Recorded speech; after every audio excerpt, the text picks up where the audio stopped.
people with real jobs. Hello? Self-employed people. Which do you want to be? This is Certifiably Unemployable. It's time to fire the boss and become self-employed. Maybe you need a push to get that business or side gig going that you've been dreaming about for years. And if you're an entrepreneur, you can listen to stories and get experience from people who've done it. Get ready to change your life. Broadcasting from the compound, this is Certifiably Unemployable, and this is Sean Dean. Welcome to Certifiably Unemployable. I am your host, Sean Dean, and today we're talking about personal brand clarity. That's our topic today. Now, I know we've talked about clarity, we've talked about branding, we've talked about those types of things in the past. Being an entrepreneur, you have to just keep filling that tank with information. And today's guest is very unique because she actually has a book titled Personal Brand Clarity, which is all about identify, define, and align to what you want to be known for. All right. And so our guest today is Suzanne Tulien, and she actually is a brand clarity expert, author, and speaker specializing in identifying, defining, and aligning her clients to their distinctive brand value, positioning through her proprietary process to achieve extreme clarity on her clients' differentiation, master consistencies to build trust, and create on-brand actions and behaviors from the inside out. So, Suzanne, I want to welcome you to Certifiably Unemployable. Thanks for being on the show. Oh, thanks for having me, Sean. I'm so excited to be here. All right, fantastic. So before we get started, I just want to remind everybody, if you're listening in your car and you want to just kind of message us later on, please do so. But if you're watching on YouTube or on Facebook, make a comment and let us know.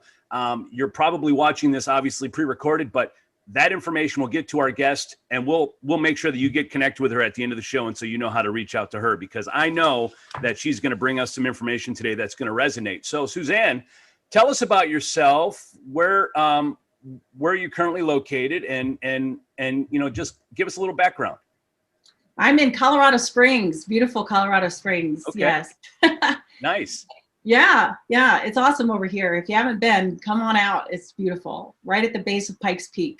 Which is the 14, I was out in Colorado back in the mid '90s. I think we did go through Colorado Springs. I actually, when I was a professional actor performer, I actually went through there on a national tour. So, and it was beautiful. I remember going there and performing, and the stage manager at the theater we were at, they're like, "Oh, I'm surprised you didn't bring any oxygen tanks." And I'm thinking, well, I'm glad you said that now, because we were all like about to die. We couldn't breathe, We're all high out here with our elevation. And we're jumping around doing children's theater, and I was like, "Whew, this is tough."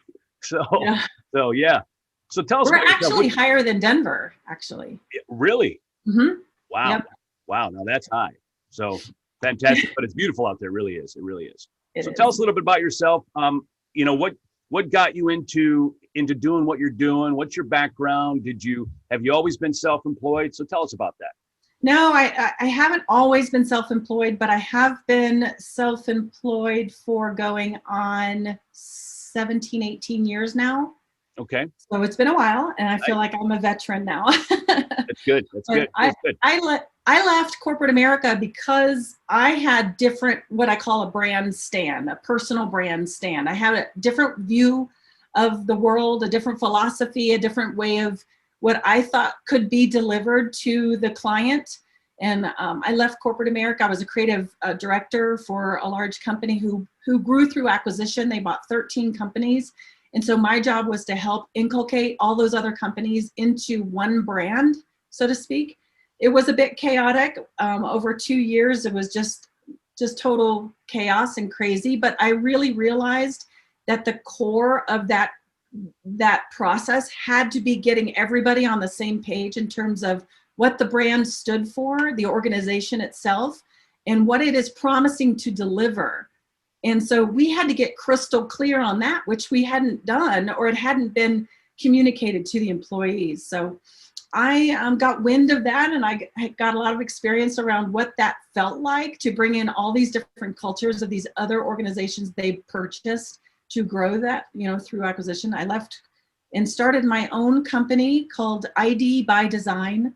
And that was a design boutique because that was my primary skill set at the time. I had a design degree, and I wanted to begin to build out the visual corporate identity, the logo designs for my clients. So I grew that over about 3 years, about 30% every year in growth, just me.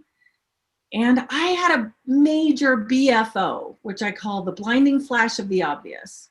When I'm presenting these logo schematics to my clients, these designs, they are loving the designs, but they're a little fearful or anticipatory in looking like that next level.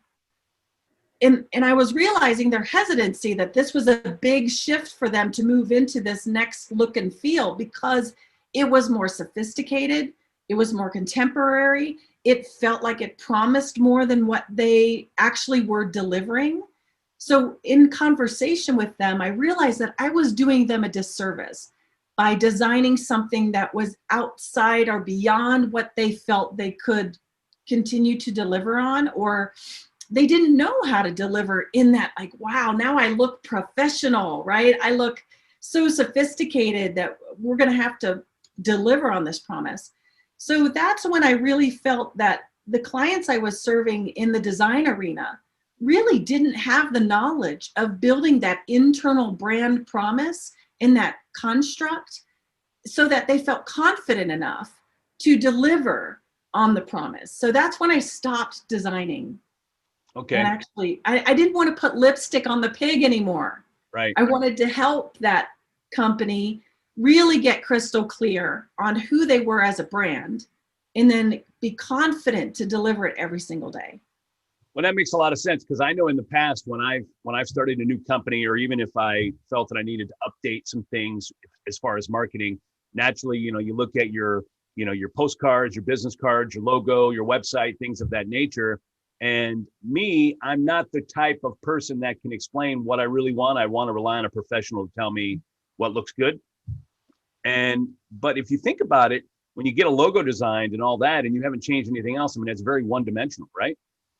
Oh my gosh, it's so much one-dimensional. Your logo is never your brand. Right. Your logo only is a visual icon that represents the brand. So the question becomes, what is the logo representing? What is the brand stand? What do you stand for? And I don't even care about, I network a lot, right? I speak a lot, I network a lot. People come up to me and they'll give me their business card and say, what do you think about my logo? I don't care about your logo. Right. All I care about is what your logo promises me. So what does it promise me? And if you actually deliver on that consistently. So the missing piece here is, you could probably tell by now, is that function where I stand back and say, well, wait a minute, I got to figure this out before I go push out my logo in marketing messaging, right? We got to figure out who we are, especially as a personal brand. If we're an entrepreneur and we're out there peddling our goods and services or our expertise, there are hundreds of people that are saying they do the same thing as you do. What makes you different? And that's the work. That's the real work of brand. Well, and I think a lot of the problem is, just like anything else, especially brand new entrepreneurs, they're so uneducated in the process, and they have the dream, they have the desire, they have the energy, they believe in what their product or service is. But as far as being able to exemplify that and portray that and everything else, their education is so low. And so it's very good to have things like this. And that's where I think your book can really help a lot of people, because it sounds to me, based on what I've seen, that you try to focus on internal first. Try to understand what your brand is internally and then move it forward. Is that correct? Absolutely. Let's define marketing and branding so that your audience can really understand that the difference between the two tasks and the value of them working together. Okay. So you market a brand. Right. right? So your marketing is a verb. You're out there marketing, disseminating, communicating information about the brand. Most solopreneurs don't identify, define, and even align to their brand. So what are they marketing is the question, right? So if you haven't defined your brand, the only way you can market is by chasing what you think the client wants, because you have no internal identity, right? You have no construct to really guide the prospects out there to pull them in with your brand clarity. Instead, you're chasing them because you're just thinking, oh, they need to hear this, they need to hear this, they need to hear this, or I might be copying another competitor. And what are they saying? So I'm going to copy the same thing. Then you start diluting your own brand because everybody's saying the same thing. And as Simon Sinek says, and Start With Why, is they don't buy what you have, they buy what you believe. Yeah. And until you can identify and define that and then align yourself to what that is, you're going to constantly be chasing the market. So, they say facts tell, stories sell. Is that similar to what you're talking about? Sort of. And the story part is more of the emotional, more the visceral. How do you connect with that a prospect or that group of audience that you want to connect with? Yes. And that's what I call the coherence, is the glue that connects them to you. Because, let's say you're a coach, an entrepreneur, right? You're out there and you're a coach. Tons of coaches out there, right? So you might have a list of credentials that are great, and that's great that you've defined those. That's part of the process of branding, is that piece of differentiators.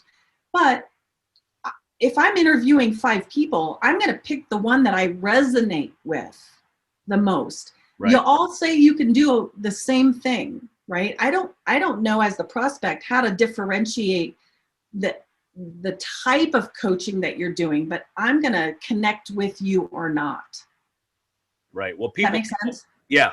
Yeah. Because I know people all the time, consumers, they always buy based on emotion. Yes. So I guess that's part of the process, is understanding first, what type of business do you have? Are you a success coach, or are you selling a widget? So yeah. I guess that has a lot to do with it as well, right? Well, the type, sure. But it's also how your personality shows up.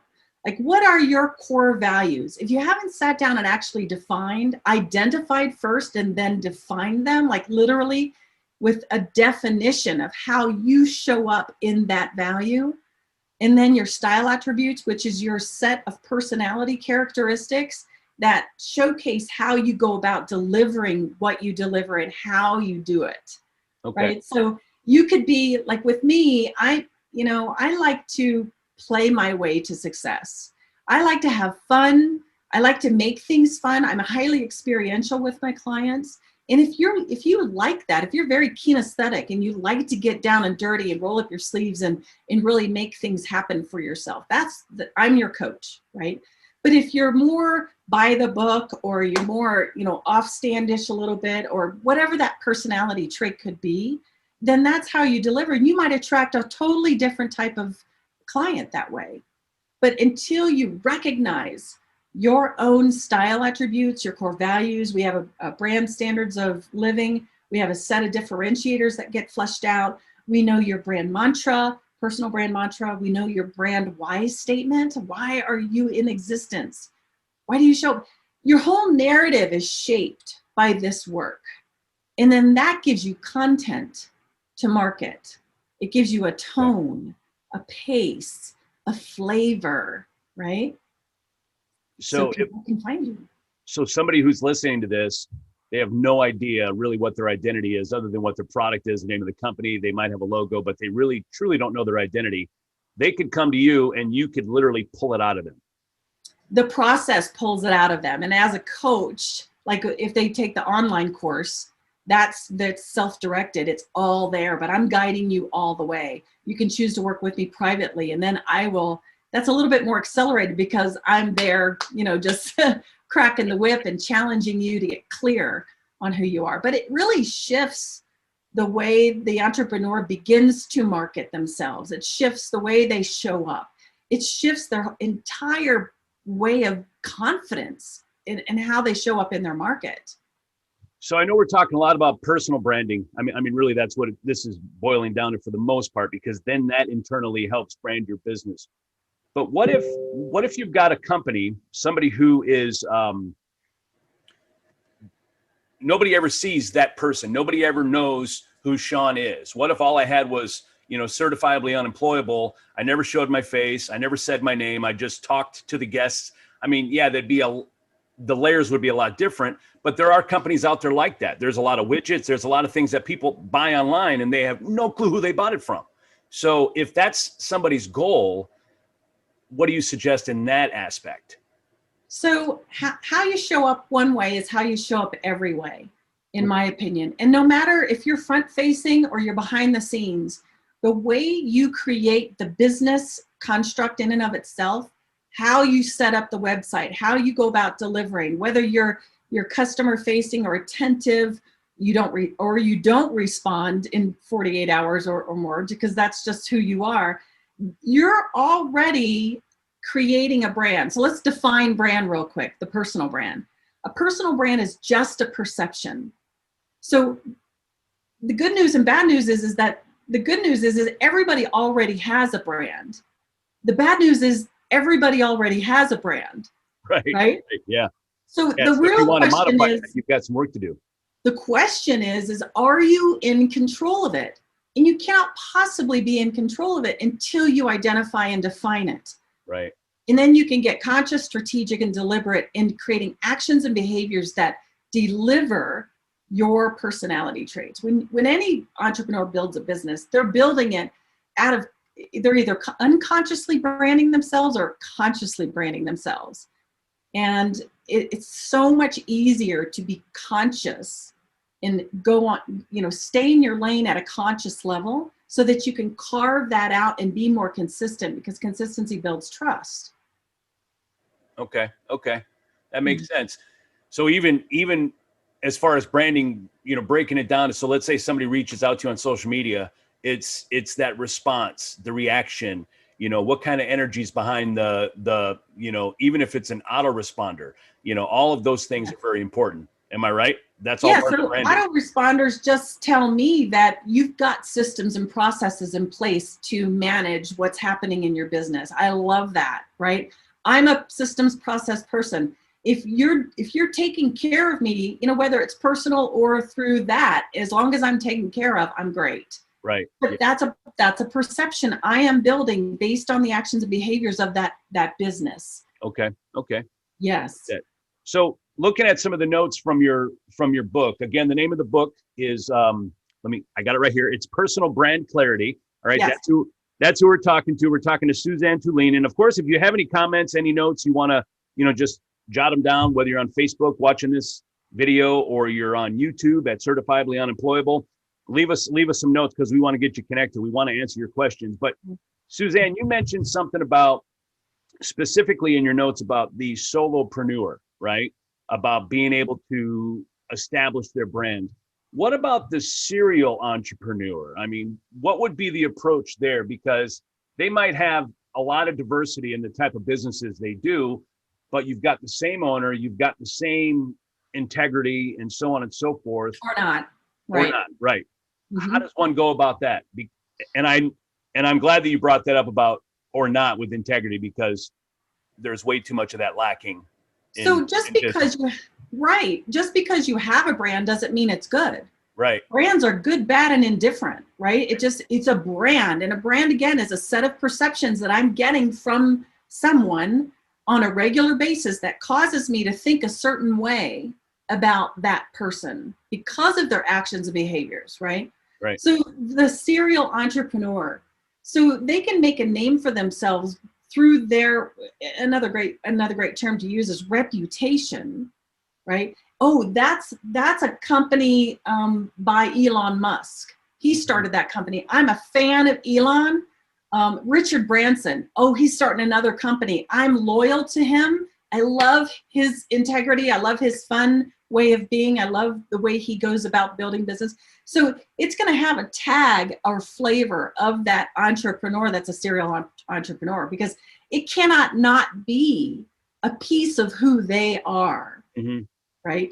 So it's then the reputation comes from, okay, he's going to start this business. Do I want to work for him? He's hiring, right? Do I want to work for him, or does he have a reputation of, oh, he's crazy, he's chaotic, everything's nuts, the culture is, you know, in and out, there's no retention at his offices, or whatever it might be, right?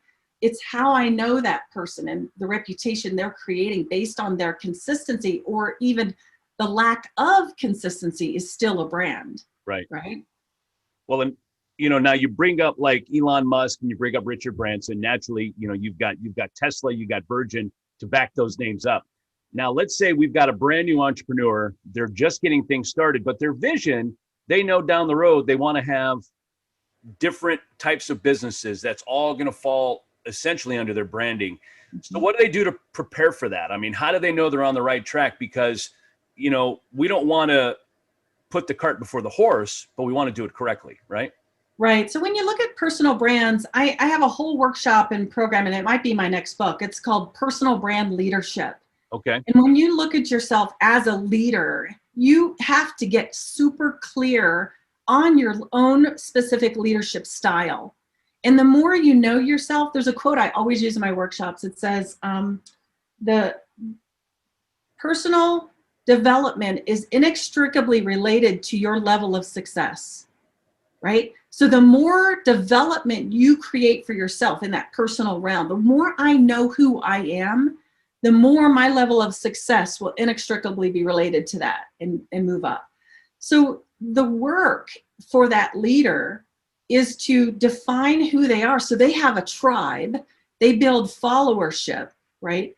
They can enlist, equip, and engage all of the people that work for them, all the community, the footprint that they create, and all the businesses they build. So just so people know who they have to be vulnerable. They have to know themselves enough to be a leader and to guide and have that sustenance and can withstand the criticism. But so the more you know yourself, the more you can become that serial entrepreneur that can have successful businesses, because again, you're consistent, distinctive, and authentic. Those are the three characteristics that are listed also in the book. And I describe how you can leverage those three characteristics once you've defined your brand, so that you can make whatever you've defined more consistent, whatever you define more authentic, whatever you've defined for yourself more distinctive. Okay. A lot of great information. You know, I believe that the brain can go and do some overload at this point because there's a lot of great stuff. So I'm going to encourage everybody to reach out to you. Definitely pick up your book, Personal Brand Clarity. So we're talking to Suzanne Tulien. And Suzanne, tell us, how can we reach out to you? What's the best way to connect? And tell us where we can find your book. Thank you. My website is brandascension.com.